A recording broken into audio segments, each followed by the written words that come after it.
Hi, I'm Gus Mollasis at the movies. I'm sitting here in the beautiful Tampa Theater with a equally beautiful human being, and I mean that not just a beautiful lady, but a beautiful person, and a person who is getting an award of Lifetime of Achievement. Miss Terry Moore, how are you tonight? Oh, Gus, I love you. You're wonderful. You're one of my favorites. This theater is absolutely magnificent. You know, they just don't build anything like this anymore. It's kind of the... It's sad, isn't it? Yeah, it's sad because it's an era long past. Now, back in the day, and you've been making films with one of my other faves, which is Ingrid. Back in the day, was one of your early films. Yes, with Gaslight. Ingrid Bergman as a child in Gaslight. No, I started in 1940. In Maryland. Yes, that was Maryland.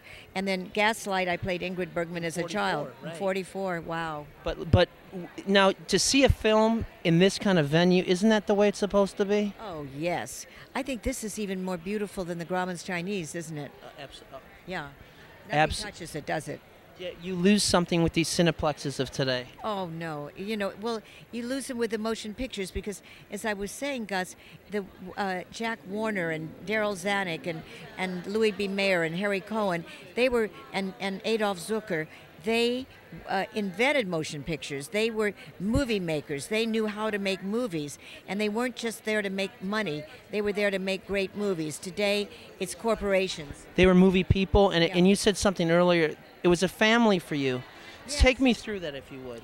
Well, we were all under contract at different studios. I was under contract for 21 years, 7 years to Eagle Lion, 7 years to Harry Cohen at Columbia, and then with Daryl Zanuck for 7 years at 20th Century Fox. And when you went there, you became a family, and they took care of you, and they had a publicity department that protected you. Mm-hmm. If anything went wrong, they were out there standing up for you, ready to fight for you, and they gave you singing lessons, dancing lessons, acting lessons. I mean, they took care of everything. I remember Eagle Lion, they even gave us foot massages. Unbelievable.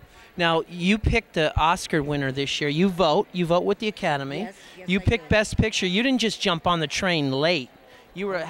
What was it about Slumdog Millionaire that you really loved? It gave you hope, you know, that anybody can make it. If a slum dog, as they call the poorest children in the world in India, can make it and rise above it all, that anyone had hope. And it was, and the children. I mean, how could you ever see better acting? If you wanted to give who really. But it's so easy for them. It's like giving a dog, I guess, an Academy Award because they're so natural, or babies because they're so natural. But the children in this movie and in Australia, the little boy, I mean, some of the most beautiful acting I've ever seen. Well, you know, you made a great film in 1952. Kudos for your nominated performance in Come Back, Little Sheba. Burt Lancaster, Miss Booth. It was just a fabulous, fabulous. Tell me about that time. What is the one thing that you wish could happen today? Is it the writing? Is it that ingredient that's missing? Is it the directing? No, I think there's great writers out there. I think there's great directors out there and great actors. It's just in the hands of the wrong people, I feel. But I guess there's nothing that would make me happier. If I could have one dream before this life is over, I'd love to be nominated again for a movie that my son has written.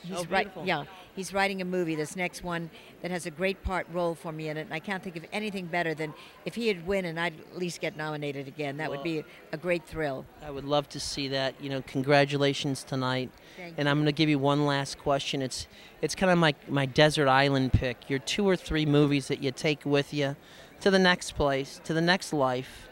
You know, because you got a lot of life in you. But what 2 or 3 movies do you take with you? My favorite movie, my 2 favorites, I loved Man on a Tightrope, that I did co-starred with Frederick March. He had 2 Academy Awards. Elia Kazan, who had an Academy Award, directed it. It was so wonderful. He discovered Jimmy Dean and he discovered Marlon Brando. He directed everything that Tennessee Williams ever wrote on Broadway and in the movies. And the other movie I loved doing, and I had the largest role in the movie, and it was and that's where I got my name from, Terry Moore, was Return of October opposite Glenn Ford, right. when I was 18 years old. And just one last thing, to the starlets out there, I met a young lady. She's in a film called Andy. She's 9 years old, and she told me, I've been in the business since I was 4. I said, go see Miss Moore. What do you tell Andy and the starlets out there, the actors of tomorrow? What's the key to having that fruitful life and that full life in acting? Well, play it clean. Watch your friends. Choose your friends wisely. Don't get into drinking and smoking and doping and all of that. That's so important because so many lives are ruined, and there's so many great artists who are no longer with us who didn't pay attention to that. That's great advice. Enjoy the evening, my dear. Thank you, and You look lovely. You look like a picture. I'll always remember this beautiful theater, this beautiful lady. They don't make him like that anymore. They don't make him like this anymore. Terry Moore getting a Lifetime Achievement Award. We're signing off. It doesn't get any better than this, folks. Take care.